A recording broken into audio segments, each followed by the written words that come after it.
اللهم صل على محمد وآل محمد وعجل فرجهم. أعوذ بالله من الشيطان الرجيم. بسم الله الرحمن الرحيم. I begin in the name of the Almighty God, the Compassionate, the Merciful, the one who has created everything in utmost perfection. And may the peace and blessings of the Almighty God be upon his pure and beloved messenger, the peak of his creation, the symbol of humanity, the Holy Prophet Muhammad sallallahu alaihi wa alihi, and his immaculate progeny of the Ahlul Bayt, peace be upon them, especially the leader of our time, the awaited savior, Al-Imam Al-Mahdi, Ajjalallahu ta'ala farajah. May Allah hasten his reappearance and make us all amongst his sincere and dedicated servants. My respected brothers and sisters, Assalamu alaikum wa rahmatullahi wa barakatuh.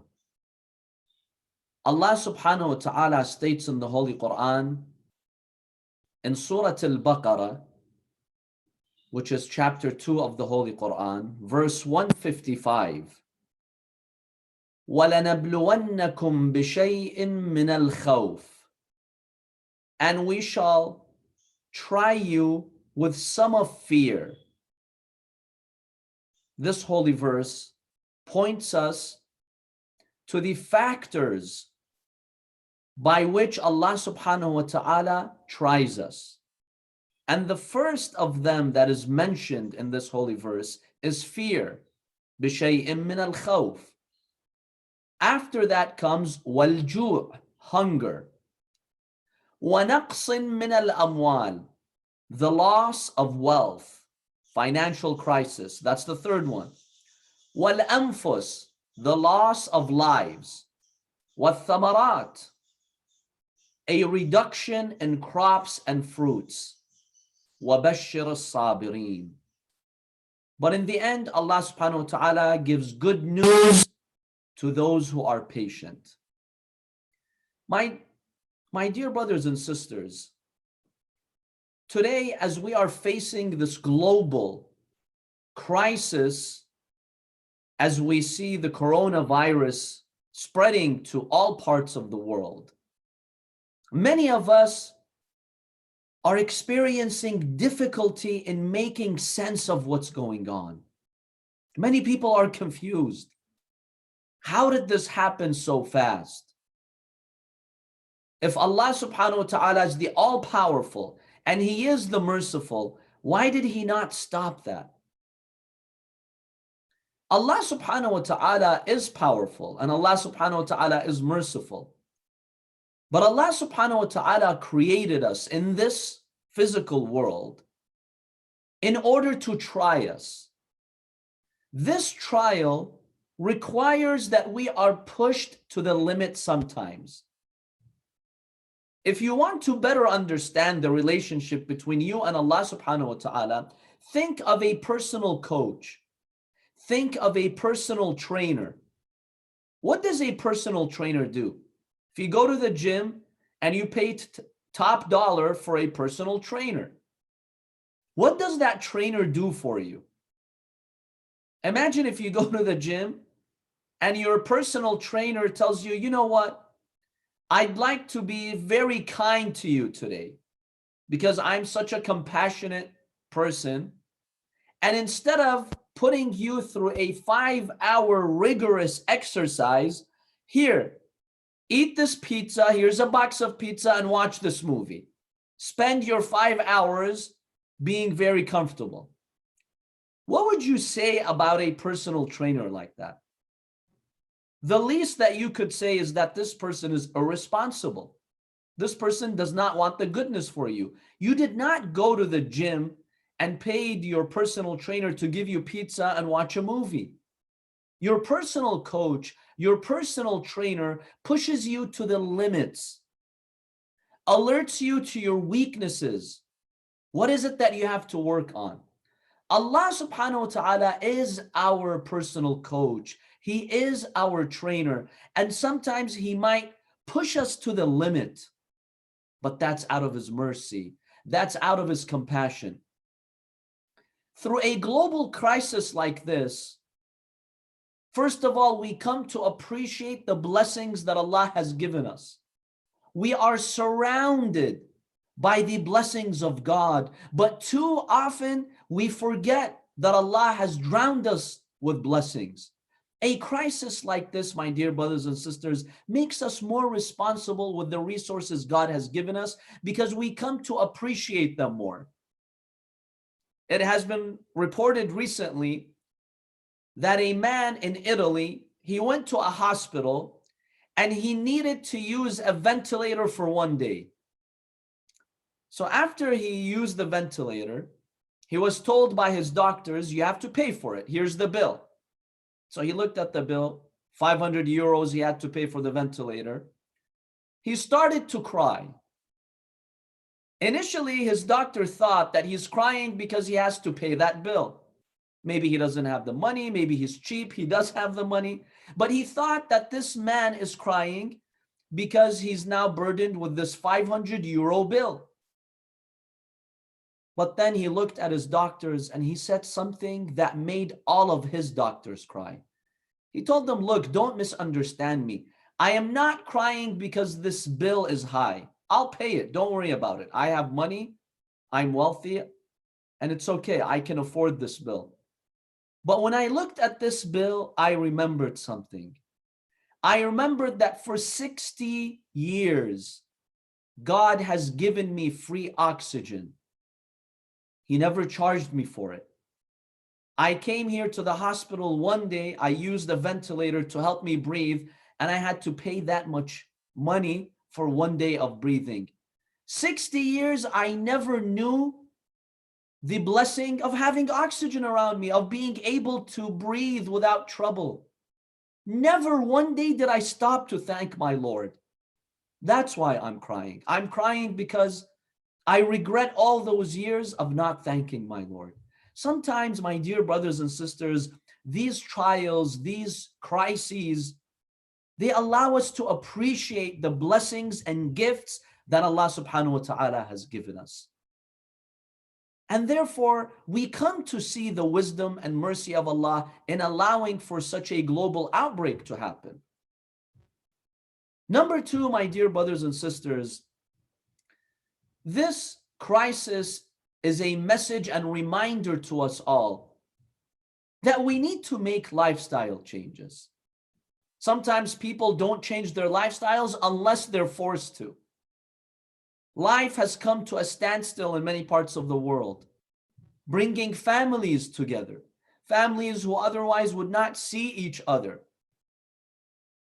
People who don't really value the value of having family members around them. These days, they're appreciating them.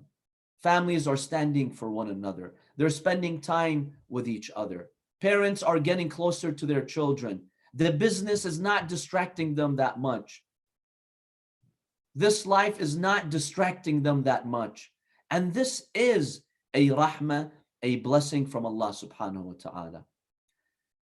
Now, the third aspect of this crisis, my dear brothers and sisters, and this will serve as the window into our discussion this evening with you, is that there is a lot of fear, oppression, and corruption that goes on around the world. This crisis is an opportunity for us to reevaluate the injustice that's going on, the fear-mongering that happens around the world on a daily basis, the corruption that human beings engage in on a daily basis. And our inspiration in understanding how to tackle these challenges is Imam Hussain salawatullahi alayhi. Imam Hussain, his message resonates 14 centuries later, especially in times like this. We better appreciate the values for which Imam Hussain alayhi salam sacrificed. We bring ourselves closer to his message. Let's examine these key three words. We have these three key words here. that we can learn from the legacy of Imam Hussain alayhi salam: fear, oppression, and corruption. If you examine the time of Imam Hussain alayhi salam, we see that fear was very widespread. Ibn Ziyad, the governor in Kufa, authorized by the corrupt caliph in Damascus, Yazid, the son of Muawiyah, they instituted a policy of fear-mongering. Fear was widespread during that era. If you don't stand with Ibn Ziyad, if you don't participate in fighting Imam al-Hussein, then you would be threatened. In fact, Ibn Ziyad, he had threatened many people in Kufa that if they do not fight Imam al-Hussein, he will demolish their homes. He will confiscate their property. And so people were in the state of fear. And many people did not have the courage to stand up and say no to injustice because there were some consequences. Imam al-Hussein alayhi salam broke that barrier of fear. When you know right from wrong, stand up to justice. Don't allow fear to prevent you from standing up for the rights of those who are oppressed.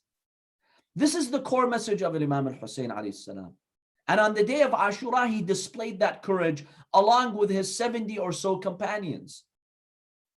Those observers who attended the Battle of Karbala, they said, we looked at the faces of the companions of Hussein and we saw that the closer they became to their deaths, the more confident they were. And that just surprised us. There was no fear in their eyes, because when you stand up with the truth, you ultimately win.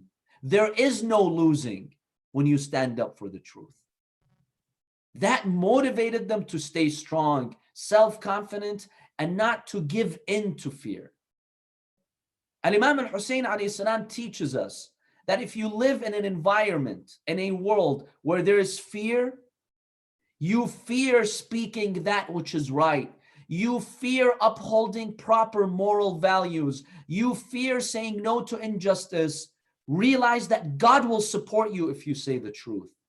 The truth never betrays you. Break that barrier of fear. And that's really important, my dear brothers and sisters. Today, in this world that we live in, we experience fear all the time. There are enemies of humanity, enemies of God, enemies of moral values and virtues who are always trying to spread fear. In fact, you know, many policies are made when people are in a state of fear. That's how some policymakers get their way. In fact, that's how sometimes they even get their votes, by creating fear. Look at the last decade or so here in America. How many people in public office, they have created a state of fear.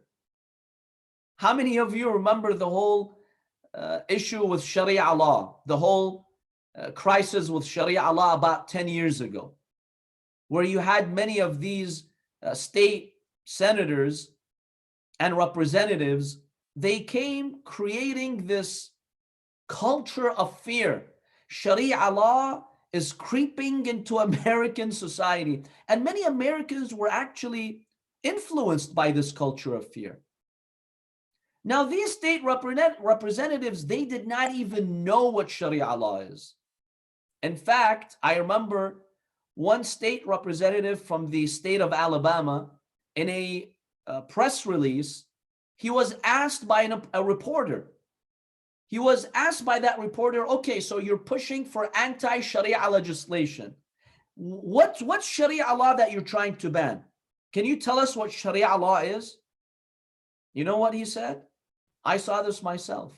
He told the reporter, and this is recorded, he told him, I'm sorry, I don't have my file in front of me now. He did not even know what Sharia is. But by coming out to the American public and telling them,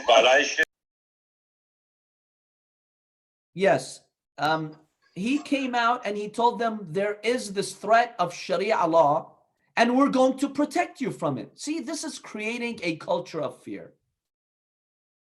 Imam Hussain alayhi salam teaches us to rise and break these barriers of fear.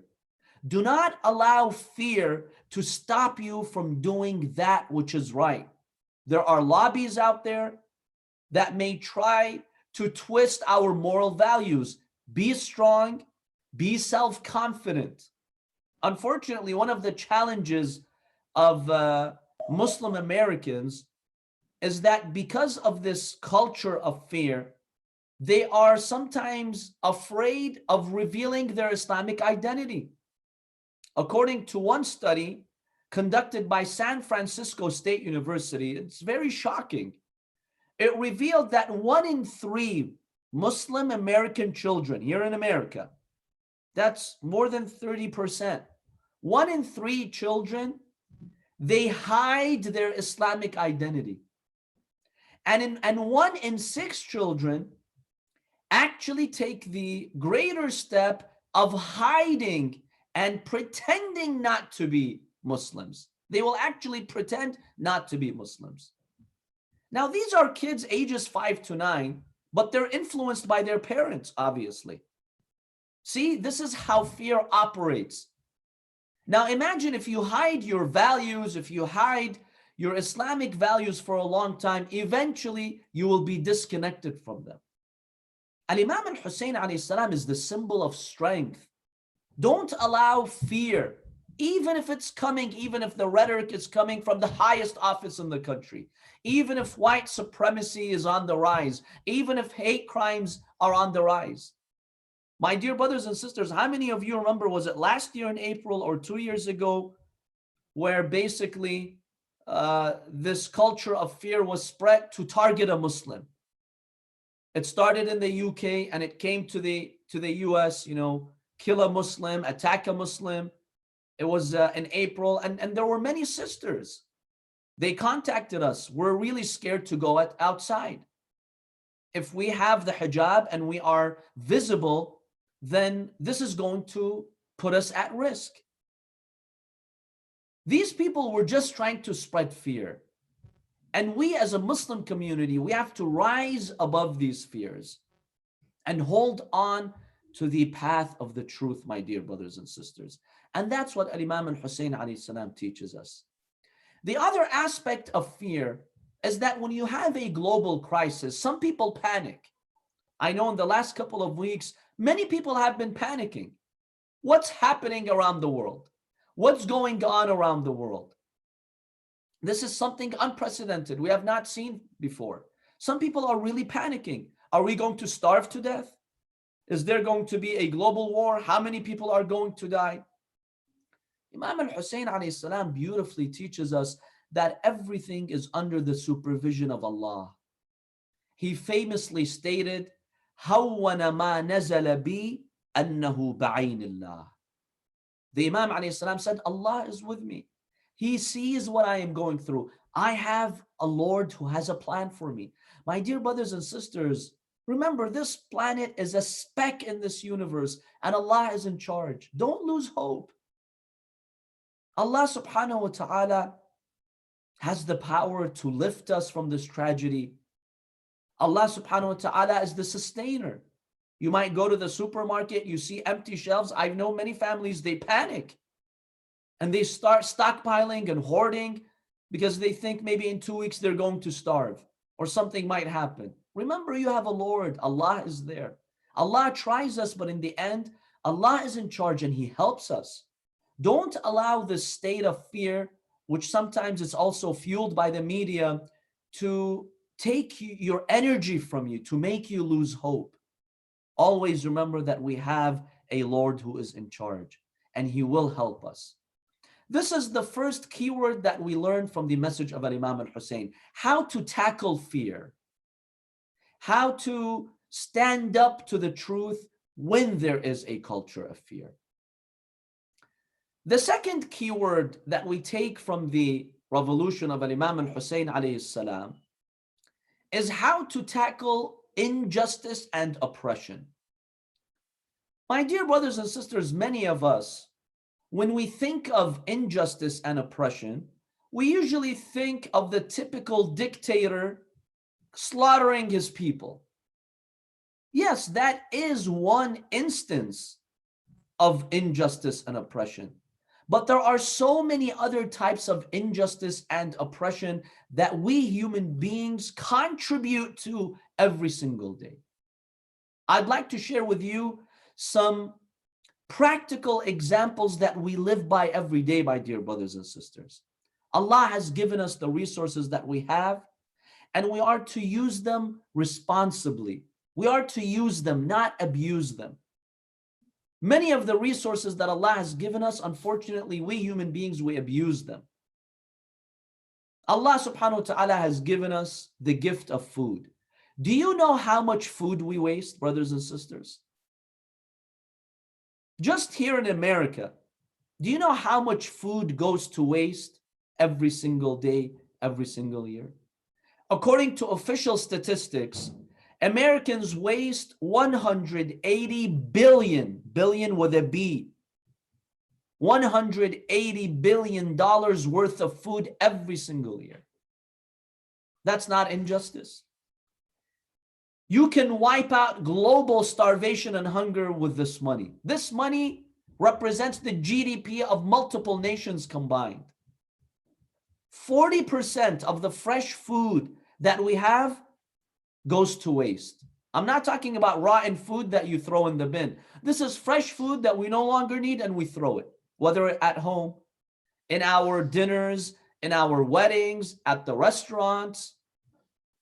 This is a serious offense to the resources that Allah has given us. This is a type of injustice. If I'm wasting food on a daily basis, I am contributing towards this injustice, my dear brothers and sisters. When Imam Hussain rose to combat oppression, don't think of oppression just being embodied by a dictator. Imam Hussein's message was universal. Imam Hussain was teaching us even the drop of water that you have, appreciate it, don't waste it. But that's something that we contribute towards every day. When there are thousands of people dying each day, my dear brothers and sisters, because of malnourishment, starvation, and hunger. How many of you read the story of that 14-year-old girl in Yemen who starved to death? Her mother did not have money to get a taxi, to get a cab in order to go to the hospital. Can you imagine that? And she starved in front of the eyes of her mother. This is happening every day in Yemen, in Africa, in other nations. We are responsible for that, my dear brothers and sisters, because we are contributing to all these resources being lost, being wasted, when there are people who excessively need it. A lot of our spending, Imam Hussain alayhi salam even teaches us to re-examine our spending habits.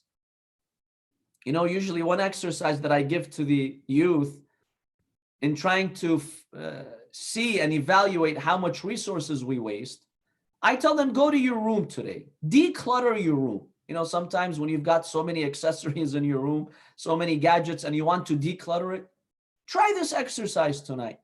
Go into your closet, under the bed, in the drawers, and gather all the objects that you have, the accessories, the gadgets.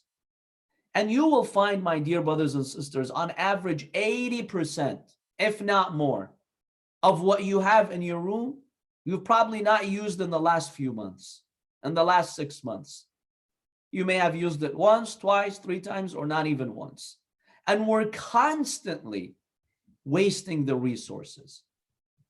And we live in a consumer industry where basically the economy is based on spending. That's what big corporations want you to do. When you go to the mall, you may not necessarily need anything, but the way the mall is set up is that when you go, there's this part in your brain that lights up when it sees a nice product showcased in a nice way. You really want to buy that when you don't really need it. Now, my dear brothers and sisters, it's okay to buy these things. Islam doesn't tell you, you have to be so ascetic, you don't buy anything. No, but Islam says don't be driven by this materialism. where you're wasting God's resources. Buy what you use, what you need. But wasting God's resources is an act of injustice towards Allah subhanahu wa ta'ala and towards humanity. And Imam Hussain alayhi salam teaches us to rise above all types of injustice. And this global COVID-19 crisis is also a message for us, my dear brothers and sisters. Now even toilet paper has become as valuable as gold for so many households here in the West. See, that's something you never appreciated before. But these basic necessities of life that millions of people don't have access to around the world, now finally we're appreciating them. This is a message from Allah subhanahu wa ta'ala. This is a message from our Creator to re-examine how we use these resources and to appreciate them and to use them properly. This lies at the core of the message of Imam Hussain alayhi salam. Now, when you examine other types of injustice, you have injustice that happens in the family. There is so much injustice, my dear brothers and sisters, that happens between the spouses. Spouses being aggressive towards each other. Spouses who are abusive, either mentally abusive or psychologically, emotionally, physically.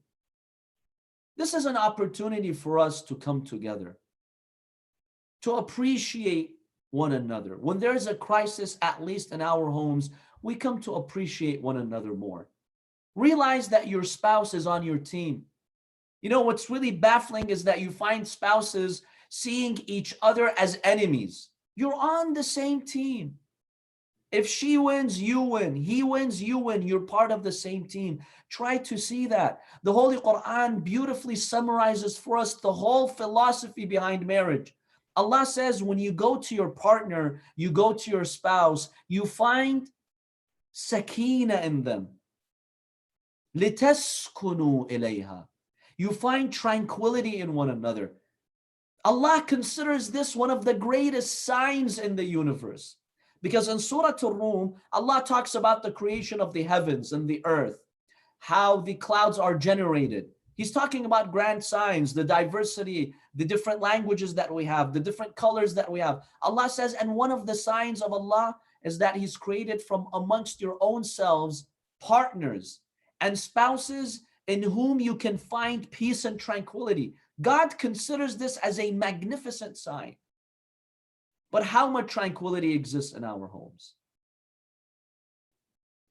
How much injustice examines in our households?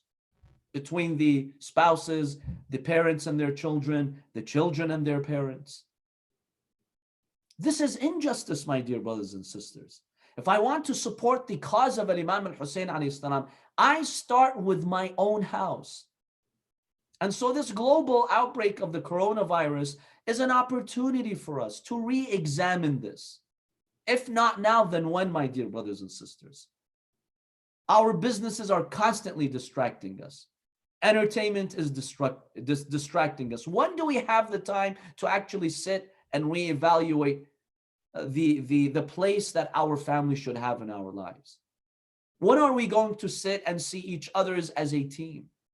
We don't even have time for each other because of all the distractions. And you know, this is one reason why depression is on the rise. Today in America, 20% of Americans struggle from chronic depression that has turned into a disease. And I see this more and more common in becoming more and more common in Muslim families, my dear brothers and sisters. That's because the interaction in our homes has decreased. Even at the dinner table, you find the family gathering and everyone's on their gadgets. We don't have time for each other. We're either busy with school, work, or the social media. We don't have time for face-to-face human interaction. And this is making us more and more lonely. This is making us more and more depressed.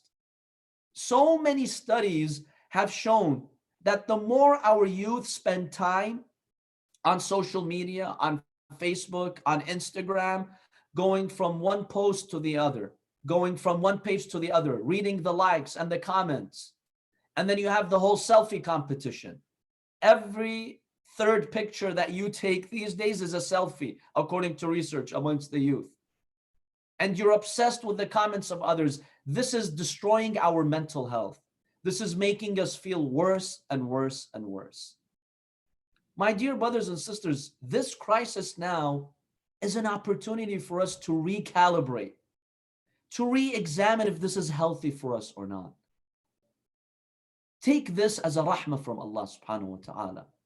Yes, our prayers and thoughts go to all those families who lost their loved ones. It's a tragedy. But Allah only allows a tragedy to strike us if there is something for us to learn from this tragedy.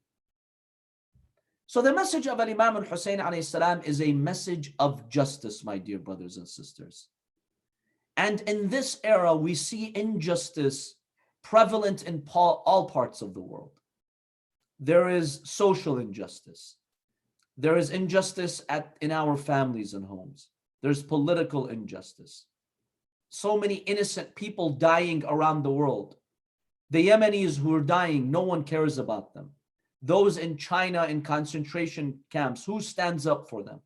Those who recently were mercilessly killed in Delhi, India, who stood up for them? There is so much injustice that's going on around the world. And all we do is turn a blind eye to that as a global community. Sometimes Allah subhanahu wa ta'ala stops us.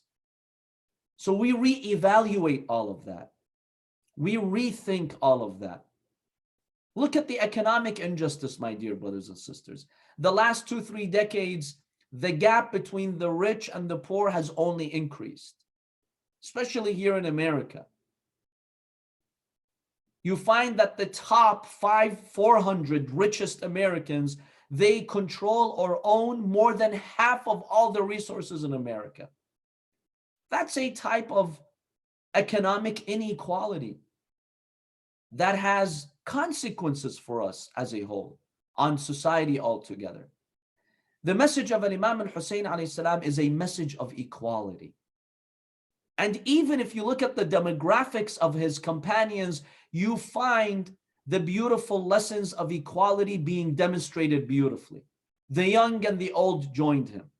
The Arab and the non-Arab. Those who came from Muslim backgrounds and those who came from Christian or non-Muslim backgrounds. Women, children, white, black. Everyone was welcome to the message of Imam Hussain alayhi salam, because the message of Imam Hussain is one of unity. Let this COVID-19 crisis unite us, my dear brothers and sisters. And before we lecture others, let's look at us, the followers of Ahlul Bayt. It's very sad when we talk about this chapter, but this is a reality. How much fragmentation do we have in our Shia communities? How much do you see on a daily basis this group attacking that group? There is so much division. There is so much division. Our scholars and maraja, may Allah bless them, Allah has blessed the ummah with them to unite us all. But unfortunately, sometimes we find that instead of uniting us, the people around them, the people who claim to be their followers, they actually cause divisions. Is this something that satisfies Imam Hussain alayhi salam? COVID-19 effectively teaches us that the virus knows no barriers. It effectively teaches us that everyone's targeted. Whether you follow this scholar or that scholar, you come from this background or that background, it does not make a difference. It's affecting us all equally. And that, my dear brothers and sisters, is an amazing lesson for us in humanity, to unite under the banner of Imam Hussain alayhi salam. Let us take this opportunity to get closer together, to see each other as brothers and sisters. That's the second keyword, and that is oppression and injustice that we find in the legacy of Imam Hussain alayhi salam. Let's now move on to the third keyword that we learned from the legacy of Imam Hussain alayhi salam, and that is corruption. My dear brothers and sisters, Imam Hussein's message was aimed at liberating ourselves from enslaving the self to our desires. Many of us are enslaved to our desires. Our temptations and whims, they dictate to us what to do. Imam al-Hussein alayhi salam taught us that freedom means that you free yourself from your desires and you commit yourself to your Lord and to the path of justice. That is the core message of the Imam alayhi salam. And in these times, we need this message of Imam Hussain alayhi salam to awaken us. Because today, human beings are driven by their desires. There is so much corruption. And let's briefly examine the types of corruption that we are witnessing around the world. The first type of corruption, my dear brothers and sisters, Allah subhanahu wa ta'ala states in the Holy Quran, Bismillah ar-Rahman ar-Rahim, ظهر الفساد في البر والبحر بما كسبت أيدي الناس. Allah says you see corruption being widespread on land and at sea because of what people do, because of the actions of human beings. Many scholars of the Holy Quran, exegetes of the Holy Quran, they say that this corruption is environmental corruption. People, through their mistakes, through their greed, are destroying land and the sea. And this is so evident these days, my dear brothers and sisters. In our era, we do find that there is so much damage to the environment. SubhanAllah, these days with COVID-19, we are seeing vividly the damage that human beings have been causing to the environment. Finally, after decades, the earth can actually breathe a little bit. Levels of pollution are less. Damage to the environment has significantly decreased. And this is a lesson for all of us, to be responsible, wasting the resources, using the resources to cause damage to the planet, to cause damage to the species that we have around us, even the oceans. ظهر الفساد في البر والبحر بما كسبت أيدي الناس. This is one type of corruption, my dear brothers and sisters, that we are witnessing. The second type of corruption that we are witnessing today, and we desperately need the values of Imam Hussain alayhi salam in order for us to recalibrate our moral compass, is the moral corruption that we see. The family value system has been eroded. These days, you find many people having strong lobbies advocating that any type of lifestyle you live is fine. You're free to do what you want. Any type of orientation that you have, that's okay. And there is a lot of pressure on us, my dear brothers and sisters, to support that. Imam al-Hussain alayhi salam teaches us to respect other people. Don't dehumanize them. However, we need to be firm not to support any act of immorality. Today, and I'll be very blunt, my dear brothers and sisters, and I'll be very frank with you. Today, one of the crises that our youth are suffering from, and they're being bombarded with it in our college campuses, is this whole issue of homosexuality. And many of them are being pressured into accepting it. Now, Islam teaches us to not dehumanize others. We don't advocate for hate against them. No, in the end, they are citizens of your society. Yes, their lifestyle is not a moral lifestyle, but we're not commanded to advocate hatred towards them. But we cannot support it. We cannot condone it and accept it. But we find that this is pervasive and widespread around the world, unfortunately. Imam al-Hussain alayhi salam gives us a sense of morality. Don't allow your desires to dictate to you what type of lifestyle to have. We're also witnessing these days, my dear brothers and sisters, recreational marijuana, and soon, God forbid, other drugs are being legalized. This is only making drugs more and more accessible to our youth. Just in my community, during the last year, over 30 of our youth have died because of overdosing. over 30 of our young youth, just in my community, my dear brothers and sisters. This is a tragedy. Who's caring for these youth? You know, when you have these statistics, is it really moral for me to go and invest in recreational marijuana? I'll be very honest with you. Many people asked me, Sayyid, we have this amazing opportunity to make millions. I tell these people, look, instead of being so technical with halal and haram, I'll just ask you a moral question. Can you really sleep comfortably at night knowing that you're investing in a business that's only normalizing the use of drugs for our youth? Because once they start getting addicted to this, they're going to try other drugs. The whole idea of trying drugs becomes easier for them. Can you really sleep at night having peace of mind? But this is the reality that we're witnessing. Imam Hussain alayhi salam teaches us that freedom means you break free from your temptations, desires, popular culture, negative entertainment, and you connect yourself to your Lord. You connect yourself to righteousness. You connect yourself to morality. The entertainment industry, my dear brothers and sisters, is one of the biggest industries around the world. Americans spend every year $700 billion on entertainment. And globally, it's at $2 trillion. It has become such a distraction. Allah describes the believers in the Holy Quran. Allah says, عَنِ اللَّغْوِ مُعْرِضُونَ. The believers are those who don't allow entertainment to define their life. These days, our youth in society, they're living in a society that imposes entertainment on them.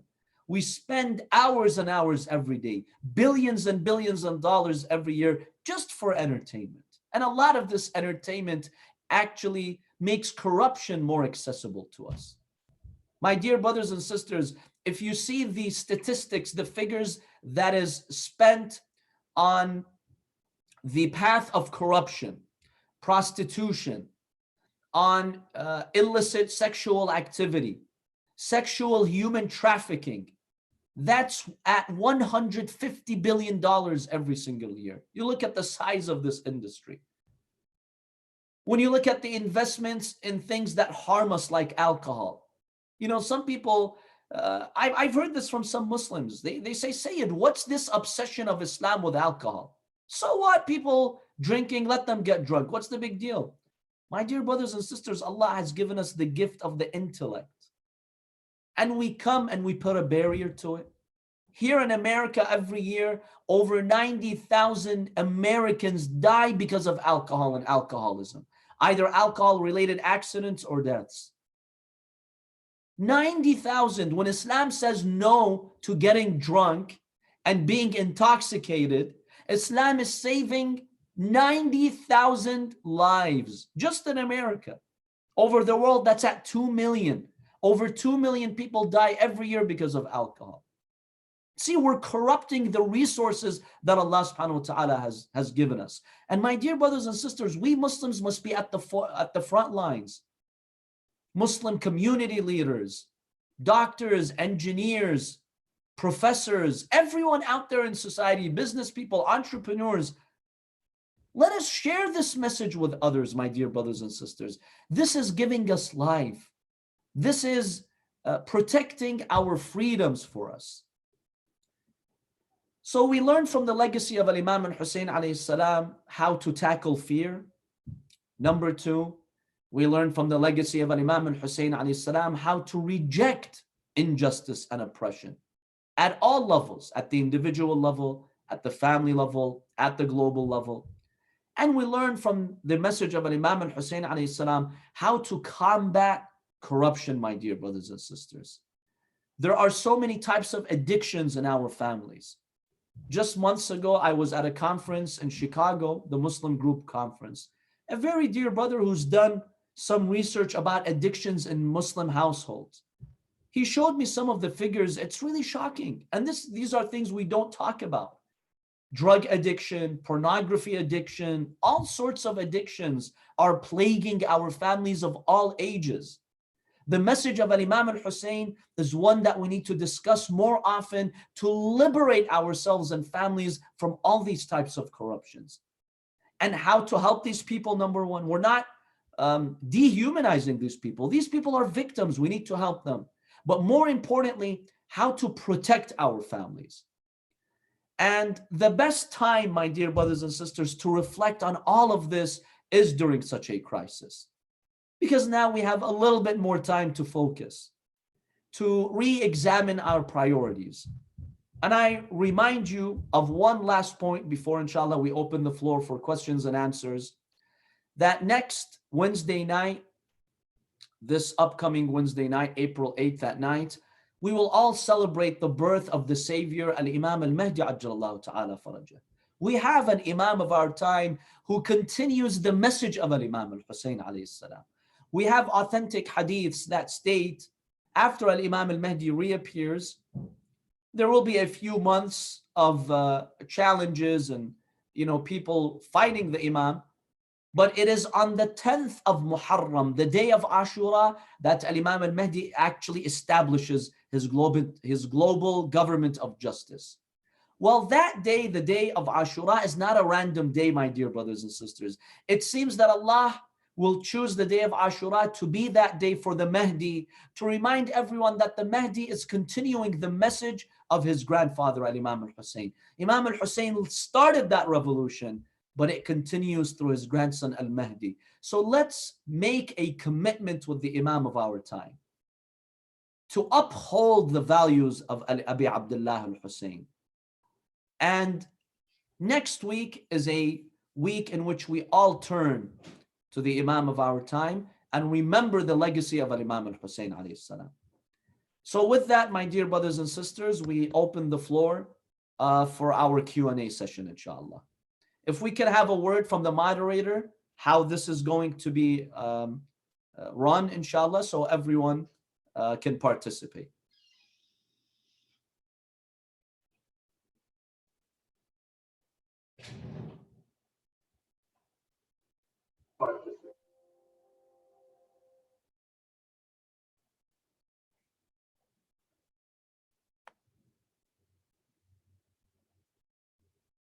Can we have a word from one of our moderators to let our dear participants know how can they ask a question? Assalamu alaikum, everyone. In terms of asking a question, let our dear participants know how can they ask a question. Assalamu alaikum, everyone. In terms of asking a question, please post your questions in the chat or unmute your mic and share your question directly with the Sheikh. If you post them in the chat, we can read them. If you unmute your mic, we can hear you and you can ask your question. Thank you. In the chat, or unmute your mic and share your question directly with the Sheikh. If you post them in the chat, we can read them. If you unmute your mic, we can hear you and you can ask your question. Thank you.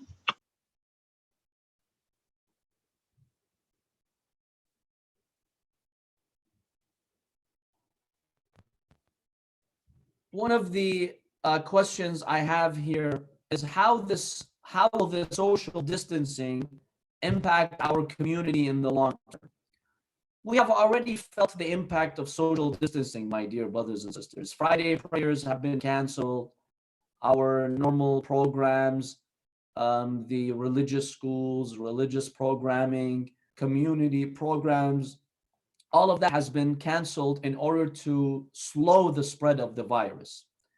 And obviously that has impacted us. I know many people are anxious about the month of Ramadan. What's going to happen in the month of Ramadan? We're used to getting together with the community, especially the nights of power, doing the Aman together, the Salah of Eid.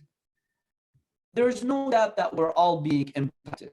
However, I would like to remind everyone that most institutions are offering online programs. Check with your local institutions, with other religious programs around the country and around the world. And alhamdulillah, there are so many wonderful programs being offered to our communities. That is at least one way to feel connected. And I know many have already plans to do the Amal together if this continues well into the month of Ramadan. This will definitely impact us, for many months to come. But inshallah, once this is all settled and we overcome COVID-19 by the will of Allah subhanahu wa ta'ala, we will now appreciate our communities more. Some communities don't appreciate the community programs that they have. They don't even participate. Rarely do they participate. This is an opportunity to appreciate the community programs that we have, the religious institutions that we have, these institutions that bring us together, give us a platform to interact with one another in an appropriate way. So let us be more supportive of our community programs and initiatives. And let's even focus on nonprofit programs. Do you know how many nonprofit programs we have, alhamdulillah, either established by Muslims or they're in partnerships with others? But we have many Muslim community leaders who are spearheading them. Let's support these programs, my dear brothers and sisters. They are aimed at helping us, helping our youth, helping our future. So we will be impacted for many months, no doubt about that.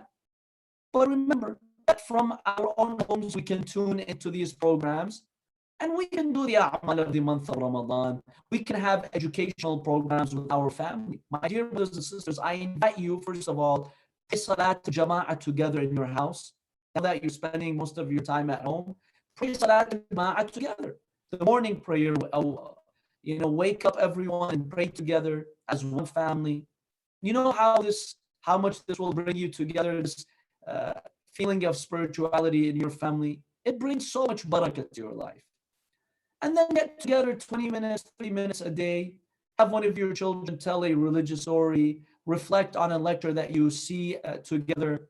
We have so many alternatives that can still keep us as a strong community, inshallah.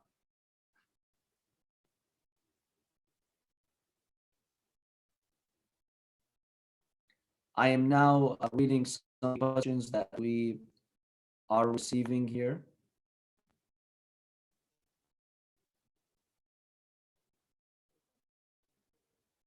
So one of the brothers is asking about israf. We spoke about resources being wasted.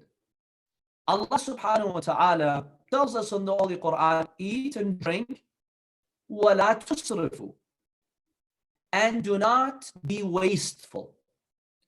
In another verse, Allah subhanahu wa ta'ala states, إِنَّ الْمُبَذِّينَ كَانُوا إِخْوَانَ الشَّيَاطِينَ. Those people who excessively waste resources, they are the brothers of the devil. My dear brothers and sisters, we have this lifestyle of really wasting so many resources. Let's be more responsible with the resources Allah has given us and be more sensitive with the environment. Our driving habit. Sometimes your driving habit makes a difference. How fast you accelerate, the speed that you go. See, we take these things very lightly. But my dear brothers and sisters, it adds up. Imam Hussain teaches us beautifully that it's the quality that counts, right? Not necessarily the quantity. It's the quality of your intentions. Don't look at the world and say, okay, who else is doing that? If 20 of us do that, 30 of us, 50 of us, it starts to make an impact. Look at the quality, then the quality will bring the quantity. Don't start with the quantity. It's the quality. Even if you're the only one in your neighborhood who's taking this, don't underestimate it. Don't say it's not going to make a difference. It will eventually make a difference. So it's very important that we're responsible with the resources and we don't do israf.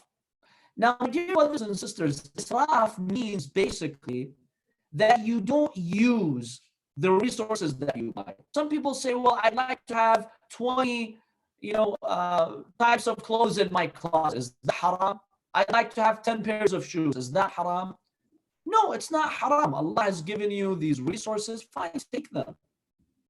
But if you find that you're piling these clothes and you for years you're not using them, then yes, that's being wasteful. If you're wearing them, you're using them, that's okay, no problem. However, if you find yourself that months and years pass by and you're not touching possessions that you have, then yes, that is wasteful. And Allah subhanahu wa ta'ala prohibits us in the Quran from being wasteful.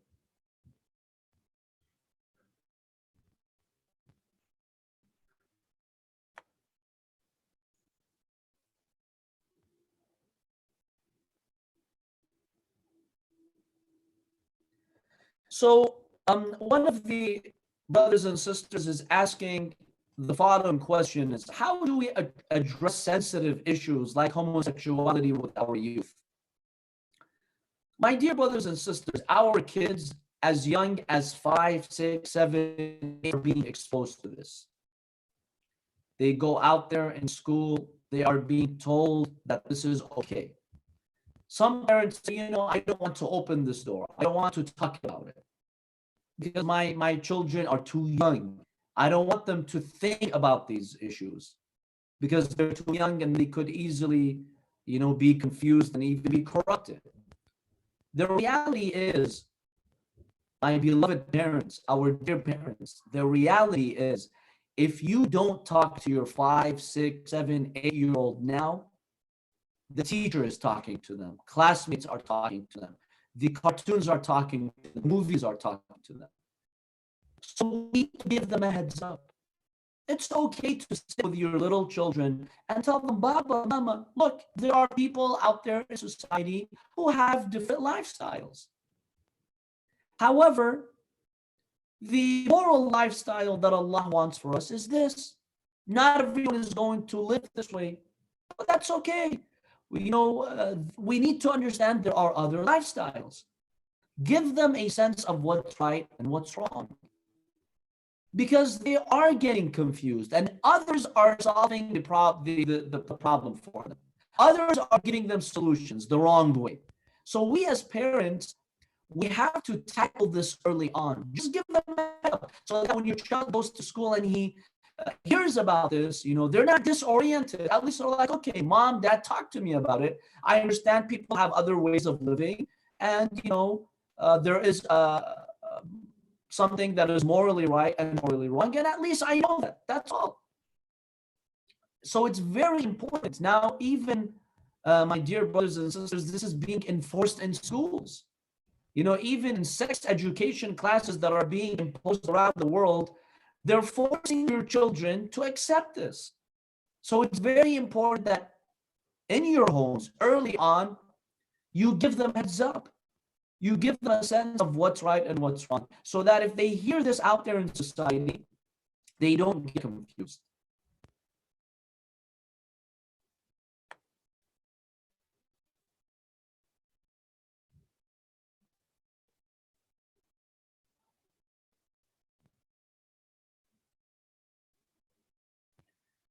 One of the brothers and sisters asked the following question. Sayyid, can you examine further, what Imam Hussain has to offer our community, especially the youth, and regarding their life struggles? Our youth are experiencing daily struggles, dear brothers and sisters. And I'd like to summarize these struggles. Number one is ideological struggles. Ideological struggles means that many of our youth, either they don't have a solid Islamic foundation to understand the Islamic belief system, or have doubts. I know many youth that give up their faith because of simple doubts. They hear something that an atheist says about the existence of God and they doubt the existence of God. Or they see evil around the world and they cannot make sense of it, and they think, if God really exists, then why is it that we are experiencing evil around the world? This is one of the biggest challenges our youth have. Imam Hussain alayhi salam, his message was based on better understanding Tawheed, on better understanding Allah. That's why on the day of Ashura, this is a lesson for us. When Imam Hussain alayhi salam is falling on the plains of Karbala, being wounded by those arrows and strikes, the Imam says one thing, he says, Allah, I accept your will for me. This is a lesson in Tawheed. On the night of Ashura, Imam Hussain made one request from his enemies because they wanted to attack on the 9th of Muharram. The Imam told them, give us one more day. Through Al-Fadl Abbas alayhi salam, he went to them, intermediary between him, between the Imam and the enemies, and he told them, Imam Hussain is making one request. We want one more day, one more night. Why, Abu Abdullah? Why do you want one more night? You're ready. He says, I want to spend this last night praying to Allah, for Allah knows how much I love prayer. This is a lesson for our youth. Most of our youth don't even know the significance of prayer.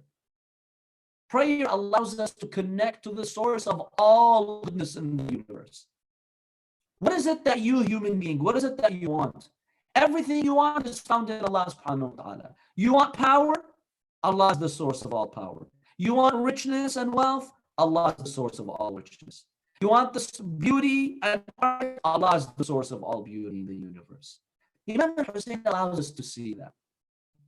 So to strengthen our belief system, my dear brothers and sisters, and I invite all of our youth and their parents, encourage them to take Islamic courses, seminary studies, crash courses that strengthen your faith. Ask today the average youth, you believe in God? Okay, go ahead. Explain to me in a sentence why God exists. Believe me, you'll find many youth not even knowing how to answer that. You believe in Prophet Muhammad sallallahu alaihi wasallam, that he brought the Holy Quran from God and the Quran is a miracle? Okay, prove it. Seriously, if today somebody challenges you and tells you, prove that the Quran is from God, can you do that? A lot of our youth are unable to do that. This is a challenge. This is an ideological challenge. Imam Hussain alayhi salam teaches us to be strong ideologically and to really feel the presence of Allah every step of the way. That's the first challenge. The second challenge that our youth have is the moral challenge, is fighting their temptations and desires. We live in a society that's based on entertainment, enjoy yourself, make a point where whatever your desire dictates to you, you say yes.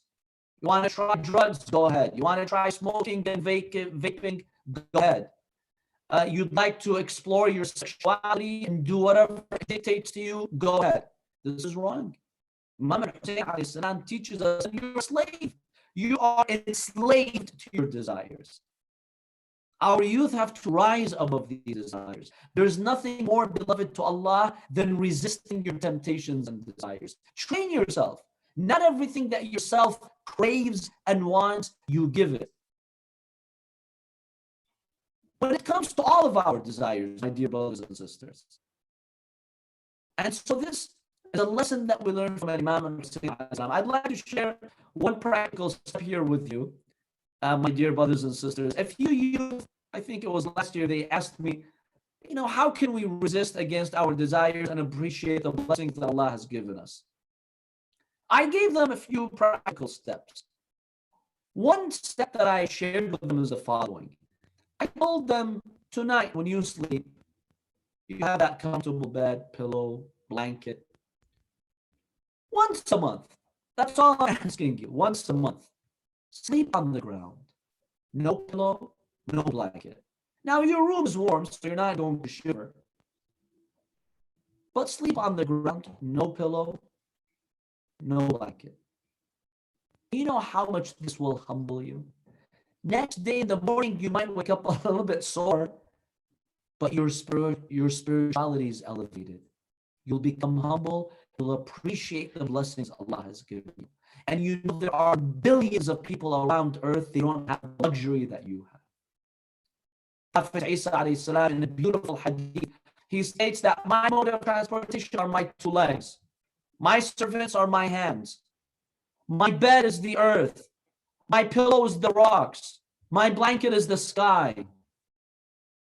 He says there is no on the face of the planet who's richer than me. These are the beautiful words of Prophet Isa alayhi salam. That really empowers us, my dear brothers and sisters.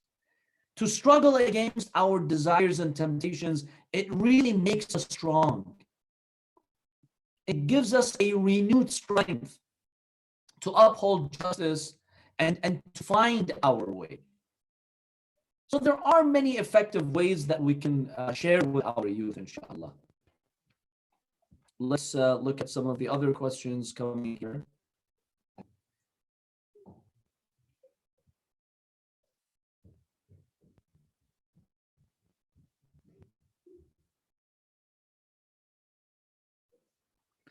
So one question is asking, there are many theories that point to the virus being deliberately developed. What are my thoughts on this?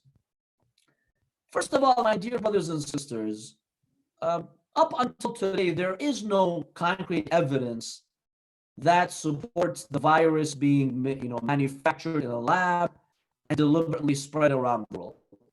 Yes, I'm sure there are some theories here and there. Some of them are conspiracy theories. Some of them are, let's just call them theories, but there's no evidence for that. It's possible. It's not something that we completely rule out, even though some scientists have come and they've analyzed the RNA, like the DNA of the virus, and basically the genetic makeup of the virus, and they have concluded, at least what I've read so far, that it naturally evolved. They don't see any signs of it being engineered in a laboratory. So far, there is really no evidence for that. However, whether that is the case or not, my dear brothers and sisters, it is a trial for us. See, Allah subhanahu wa ta'ala tries us either directly, He'll allow something to naturally happen, like a natural disaster, earthquake, right? You don't need anybody to cause an earthquake or a hurricane. Just the natural setup of the world triggers that. And Allah is trying us. Or sometimes it could be induced by human beings. Wars, for instance, what happened to Imam Hussain on the day of Ashura? Is that something that the natural world induced? Or no, there were corrupt people who wanted to kill Imam Hussain alayhi salam. Yet it was a trial for Imam Hussain. So regardless of what the origin of the virus is, let's just stay focused and let's try to overcome this challenge and to learn from it, my dear brothers and sisters. And that just shows us that human beings do have a great capacity of doing damage. There is a hadith from Imam al-Sadiq alayhi salam, in which he says, before the reappearance of the Mahdi, 2/3 of the global population will be wiped out. Now, inshallah, this is not our era. There are people dying, but it's not to this proportion. And the Imam says they will die through red death and white death. So the narrator asks the Imam, he tells him, what's red death and what's white death? The Imam tells him red death is blood, people killing one another, nations preying on one another, and the white death is plagues. So we do have narrations that speak about the era right before the reappearance of Imam al-Mahdi, where pandemics will be on the rise. We ask Allah, of course, to hasten the reappearance, but we also ask Allah to protect us and to protect us from large scale suffering like that. This question is asking us about funerals. Now, according to Islamic law, a body must be obviously washed 3 times, once with plain water, once with camphor water, and once with sid water. And then the kafan, the shrouding, and the burial takes place. Now, with our current challenge, most funeral homes, as far as I am aware of, are refusing to offer these services. And so it has become impossible in some communities to wash the dead, especially for COVID-19 patients. According to Islamic law, my dear brothers and sisters, if it becomes impossible for us to wash the body, then we do what is called tayammum. The body is in a bag. We don't open the bag. We just do the tayammum, wearing gloves or protective gear.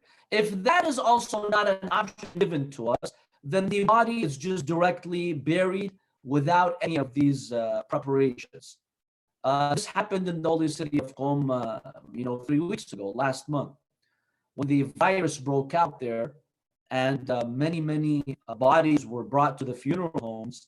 And to keep everyone safe, they just had to all together eliminate this process, and they would just directly bury the dead. So in these difficult times, we have to understand that sometimes it's not possible for us to observe the, proper burial for these bodies. And that's okay. We bury them however we can. And remember that these victims of COVID-19, if they are buried without a ghusl, even without the proper kafan, of course, we can put the three pieces of kafan around the body, even if there's a bag, that we cannot open so the virus doesn't spread. We can put the kafan around that. Scholars have been saying this. But remember, if we cannot observe any of this, it doesn't mean that the person will suffer. No. Allah subhanahu wa ta'ala will compensate them. And in fact, my dear brothers and sisters, we have hadiths that the one who dies in the ta'un or waba, which is an epidemic, a plague, dies as a shaheed. Just like the real martyrs in the battlefield are not to be washed, and they're just buried like that. And that does not reduce their status. In fact, that increases the fact that they're oppressed. And Allah will compensate them. Those people who are dying to the virus, they are a type of shaheed according to our hadiths, my dear brothers and sisters. And Allah will compensate them. I know some families who are leaving their loved ones, this is tearing them apart.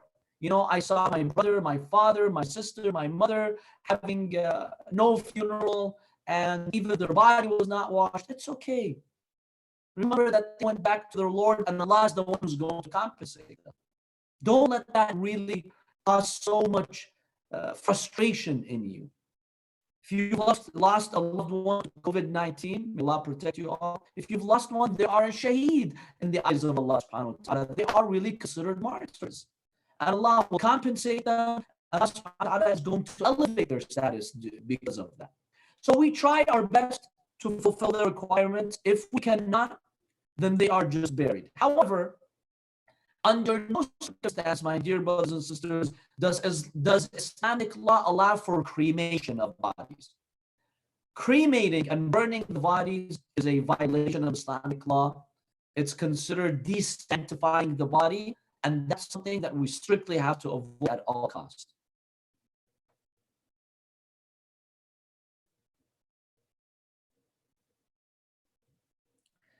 This question is asking about oppressing one's nafs. We talked about oppression and what we learned from the message of Imam Hussain alayhi salam. The first level of injustice begins with the nafs. The Holy Quran says, فَقَدْ ظَلَمَ نَفْسَهُ. The one who transgresses or sins, they have oppressed themselves. When we sin, my dear brothers and sisters, the first victim to that sin is the nafs. Because you're denying your nafs the opportunity to rise in spirituality, to receive the full barakah and blessing from Allah subhanahu wa ta'ala. Every sin causes damage to one's nafs, to one's psychology, to one's mental state, to one's spiritual state. And these days, it's a great opportunity at home to work on nafs, to seek closeness to Allah subhanahu wa ta'ala, because the closer you are to Allah, the more power you have to say no to sins. This is a great opportunity, my dear brothers and sisters. And let's do some of the a'mal of the month of Sha'ban. The a'mal, some of us don't even consider because we're always so busy in our lives.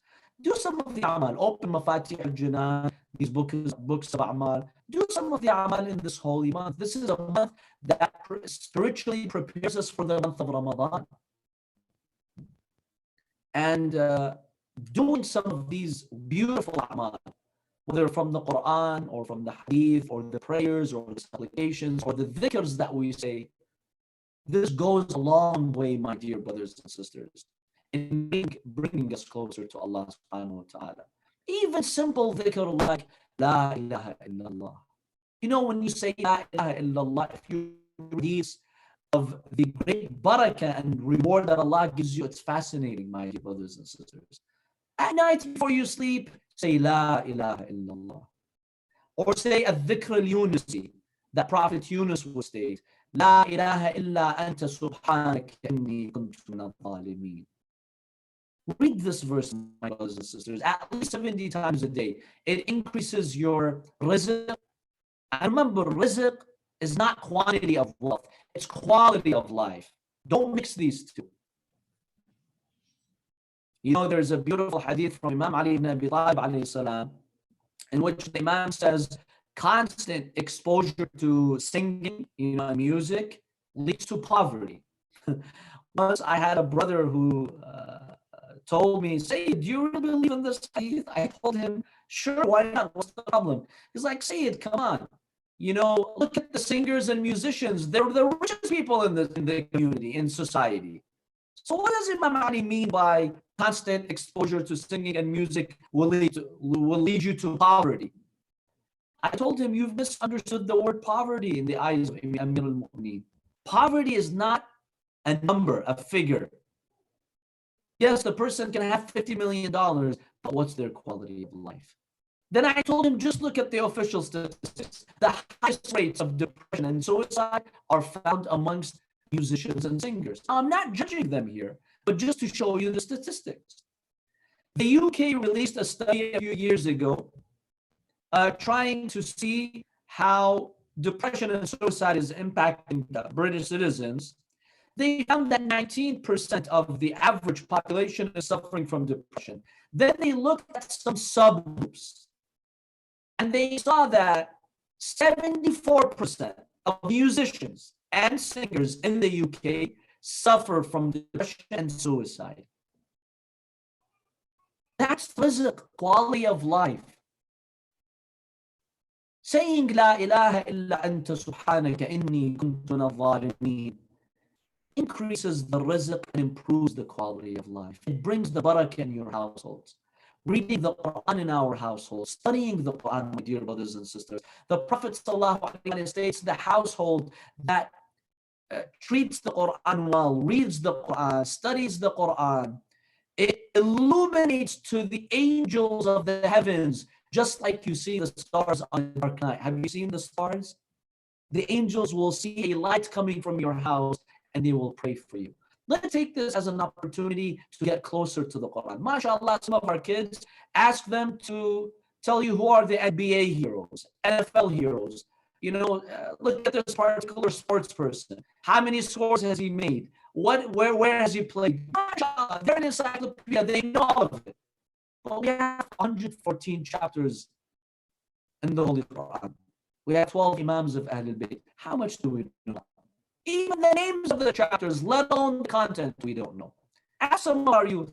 In fact, ask any community member today. What's the meaning of ahqaf?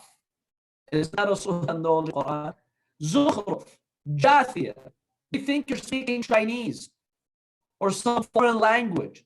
That's how we are disconnected from the book of Allah. Allah has given us 114 chapters. These chapters, they give life to our soul and our heart. We should live with them. We don't know anything about them. Let's take advantage of what remains in Sha'ban and the month of Ramadan to get closer to the Holy Quran, inshallah.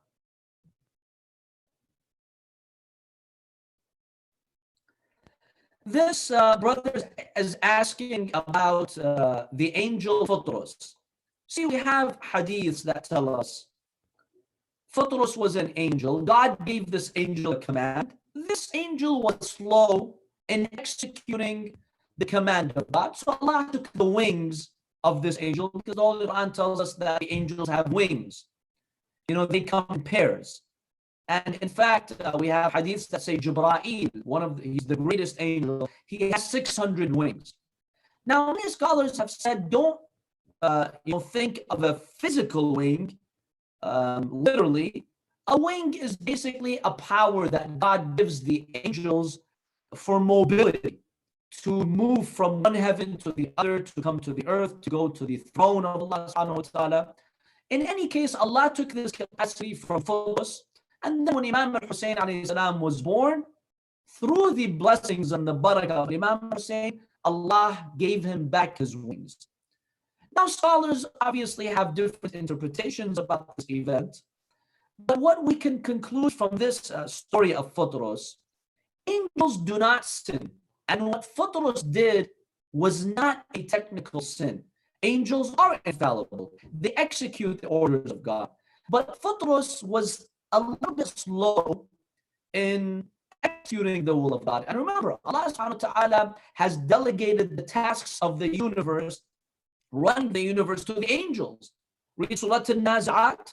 Allah clearly tells us, or the Surah Al-Dhariyat as well, Allah clearly tells us that the angels are responsible for managing the affairs of the universe. If some of these angels are slow in executing a command, that has serious consequences on the universe. So Allah was teaching him a lesson and other angels, to be quick with the commands of God. So a lot of our scholars have accepted the story of Futrus with Hussain alayhi salam. This question says, my question concerns fasting during Ramadan as healthcare workers or encouraged to keep hydrated while at work. How will that impact fasting? My dear brothers and sisters, there are some extreme cases where a person will get dehydrated. If it gets to the point where you feel exhausted and, dehydrated, then all scholars have said you can break your fast if you reach that point. However, there's one point I'd like to share with you here. There are some doctors, especially non-Muslim doctors, who tell you that fasting for 17 hours, 18 hours, not drinking any liquids for that long is detrimental to your health, and that will get you dehydrated. See, in normal circumstances, this will not dehydrate you if you don't have any pre-existing conditions. And the reason is you're not eating during these 18 hours. See, a lot of the water that your body needs is to digest food. If you're not eating for 16, 17, 18 hours, you don't need that much water that you would normally need to digest the food. So if you have a light food, nothing too salty, fatty, you should be fine. Even if you're working for 16 hours, 17 hours. In normal circumstances, if you're not under the hot sun and sweating, this should not dehydrate you. And I think many physicians, they miss this point. The idea of not drinking water 17 hours for them is just a red flag. Yes, if you're eating food and not having any liquids for 17 hours, you're destroying your health. But if there's nothing in your stomach, you're not eating for 17 hours, you don't need that much moisture in your body. You don't need to have that much liquids. So I encourage the health workers to stay focused. They are sacrificing. Start your day by fasting, my dear brothers and sisters. Now, if in the afternoon, midday, you feel yourself exhausted, you really get dehydrated, then you break your fast. But to start in the morning and say, I'm not going to fast today, that's not acceptable. We have to try. And remember, Allah supports you. If you don't have any pre-existing conditions, yes, if you're diabetic, if you have other health issues, it's haram for you to fast according to Islamic law. But if you're otherwise healthy and fit, start the day by fasting. If you get to a point where you're really exhausted, you can't continue, then you can break your fast.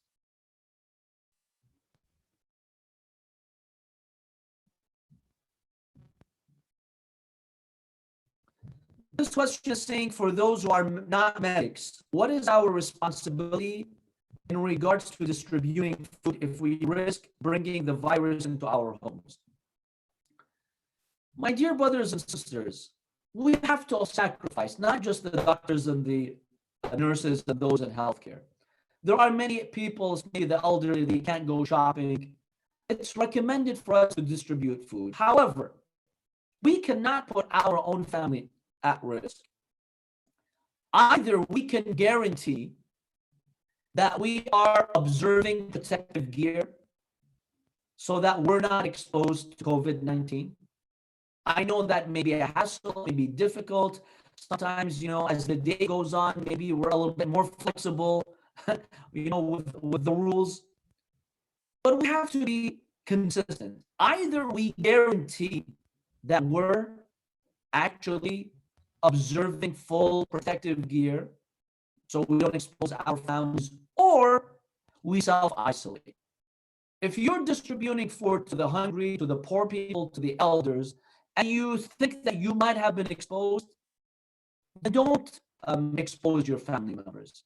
Have a separate room for yourself or spend time elsewhere. I know this is difficult, my dear brothers and sisters. We all want to be with our families, but remember, you're sacrificing. And Imam Hussain teaches you to sacrifice.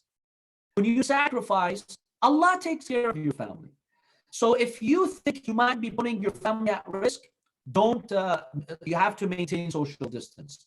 Don't mingle with your family members. Quarantine yourself in a private room in your house and make sure you don't come into contact with them. This is an Islamic obligation.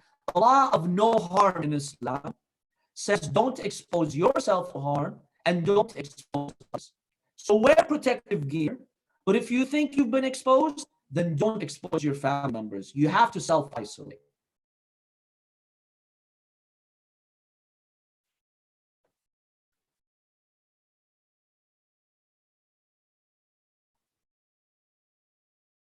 One brother or sister is asking about the effectiveness of social media during this pandemic and sharing fake and negative news.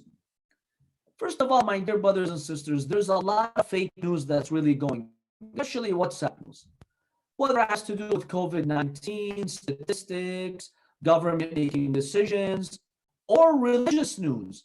You know, you won't believe how many hadiths I saw circulating in the last 2 weeks that have no basis in our books. I don't know who makes them up, and then we just circulate them. Before you circulate anything, remember Allah will hold you responsible. Check your sources. Verify that, number one, if this is a religious issue, you've checked with an expert or a scholar that we actually do have this hadith and that it is a correct hadith.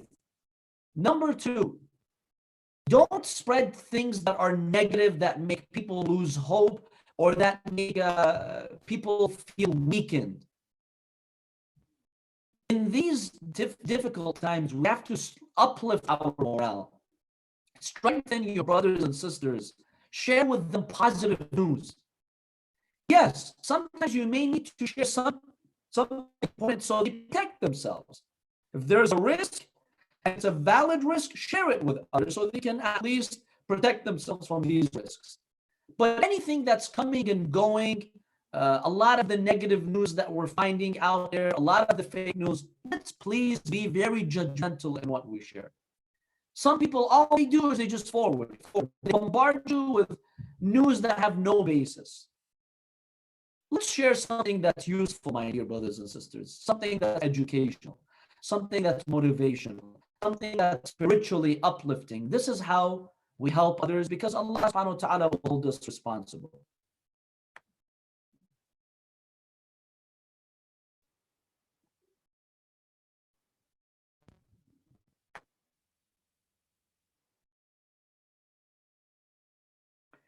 One brother or sister is asking if humankind recovers from this virus.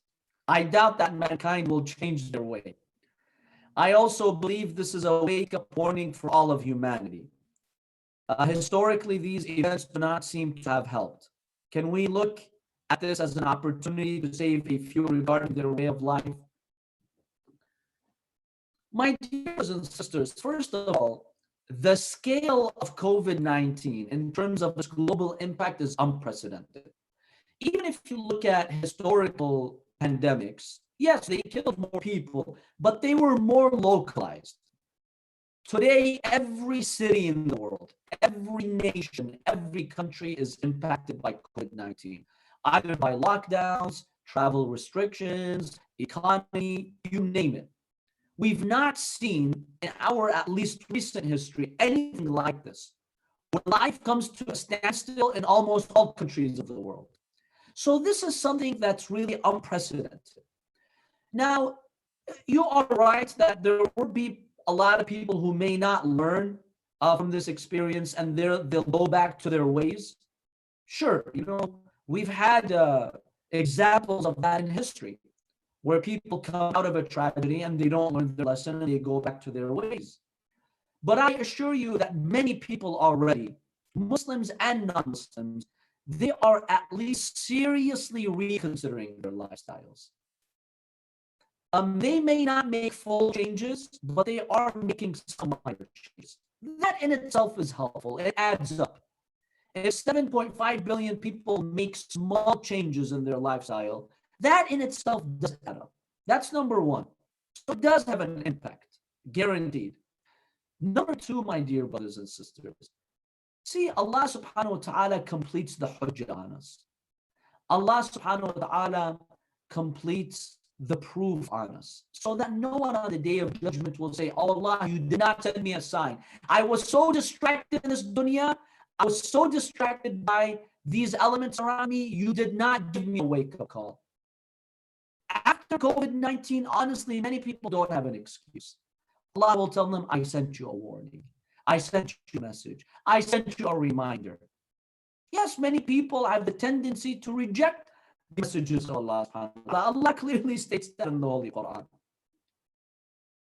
But Allah subhanahu wa ta'ala in one beautiful verse tells us that sometimes nations are afflicted. أَخَذْنَاهُمْ بِالْبَأْسَاءِ وَالضَّرَّاءِ. Allah may allow for harm and tragedies to afflict nations. لَعَلَّهُمْ يَتَضَرَّعُونَ. So maybe they will be humbled. See, the Quran doesn't say definitely everyone will be humbled. لَعَلَّهُمْ. لَعَلَّهُم means maybe they'll be humbled to an extent. So first of all, there are a lot of people who are already being humbled by this. And inshallah, this has a long-term impact on their lifestyle. Number two, even if it doesn't, then Allah at least has completed the proof on us. So that no one on the day of judgment says, oh, you did not send me a reminder. Allah will tell us, I did. But you did not take them. So it still serves a purpose in that regard.